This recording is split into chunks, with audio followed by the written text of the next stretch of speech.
ہے کہ پاک چین تعلقات نئی بلندیوں پر پہنچ گئے۔ مشترکہ اعلامیے میں نئی دور کی بین الاقوامی برادری کے قیام پر اتفاق ہوا ہے۔ اسی پر ہم بات کریں گے اپنے نمائندے سلمان آوان سے۔ سلمان، بتائیے گا اعلامیے میں مزید کیا کہا گیا ہے؟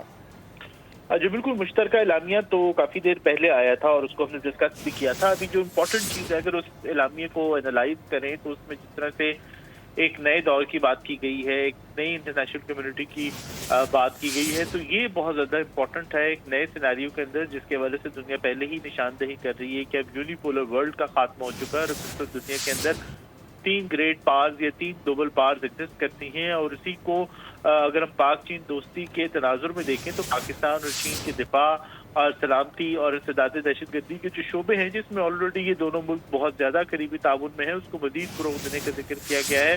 اور ایک چائنا پاکستان سیکیورٹی پارٹنرشپ کے قیام پر بھی اتفاق کیا گیا ہے تاکہ خطے کے اندر امن کے لیے، استحکام کے لیے مشترکہ کردار ادا کیا جا سکے۔ اس اعلامیے کے اندر پاکستان آپ کو نظر آئے گا ایک طرف تو اپنی ون چائنا پالیسی کے اوپر کاربند رہنے کا اعلان کرتے ہوئے، تو دوسری طرف چائنا کی جانب سے بھی کہا گیا ہے کہ جموں کشمیر کا تنازع UN کی متعلقہ قراردادوں کی روشنی میں حل ہونا ضروری ہے تاکہ خطے کے اندر مستقل پائیدار امن کی راہ ہموار کی جا سکے۔ اور اس کے ساتھ ساتھ دونوں ملکوں نے ایک بہت امپورٹنٹ ڈیولپمنٹ آپ اسے کہہ لیں یا اتفاق رائے سے آپ کہہ لیں کہ سی پیک 2.0 کو تیز رفتاری سے آگے بڑھانے پر بھی اتفاق کیا ہے تاکہ گوادر کو علاقائی رابطہ مرکز بنانے کا جو فیصلہ ہے اس کے اوپر عمل درآمد کیا جا سکے، اور خنجراب راہداری جو کہ چائنا کو جوڑے گی بحر عرب کے پانیوں سے براستہ گوادر، اس کو مزید فعال کیا جائے۔ اس کے ساتھ ساتھ AI، ڈیجیٹل معیشت، خلائی تعاون اور جدید ٹیکنالوجی کی بھی بات کی گئی ہے۔ آپ سب جانتے ہیں کہ پاکستان کے 2 خلاباز جو ہیں وہ چین کے تیانگونگ اسپیس اسٹیشن کے لیے منتخب کیے جا چکے ہیں، اور دونوں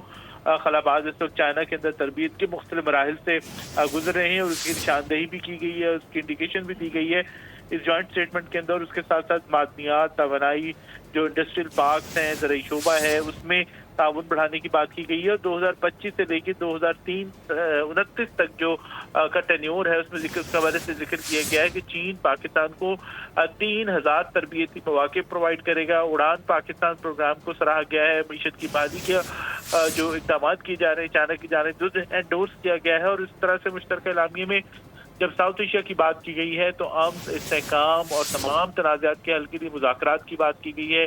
چین نے ایک بار پھر مسئلہ کشمیر کو تاریخی تنازع قرار دیتے ہوئے UN ریزولوشنز کی بات کی ہے۔ چین نے پاکستان کا جو اقوام متحدہ کی سلامتی کونسل میں بطور غیر مستقل رکن کردار ہے، اس کو بھی سراہا ہے۔ اور خاص طور پر اگر ہم ذکر کریں گے جو موجودہ سیناریو ہے مڈل ایسٹ کا، یعنی کہ امریکہ اور ایران کے درمیان ٹینشن، اس کا بھی ذکر ہے، اور کہا گیا ہے چین کی جانب سے اسلام آباد مذاکرات کو خراج تحسین پیش کیا گیا ہے، کیونکہ پاکستان نے امریکہ ایران جنگ بندی کروانے اور مستقل پائیدار امن کے لیے بہت ہی پازیٹیو، بہت ہی کلیدی کردار ادا کیا ہے۔ اس کے ساتھ ساتھ مشرق وسطیٰ میں امن اور استحکام کے لیے پاکستان اور چین مل کر کام کرنے پر بھی ہمیں متفق دکھائی دیتے ہیں۔ اور اس کے ساتھ ساتھ افغانستان کے معاملے کے اوپر بھی پاکستان کی جانب سے سراہا گیا ہے کہ چین نے سیفری کی ٹاکس کنڈکٹ کروائے، اور اس کے علاوہ TTP اور ETIM کے خلاف ایک بڑا واضح موقف اختیار کیا گیا ہے کہ کسی بھی دہشت گرد گروہ یا تنظیم کو افغانستان کی سرزمین دہشت گردی کے لیے استعمال کرنے کی اجازت نہیں ہونی چاہیے۔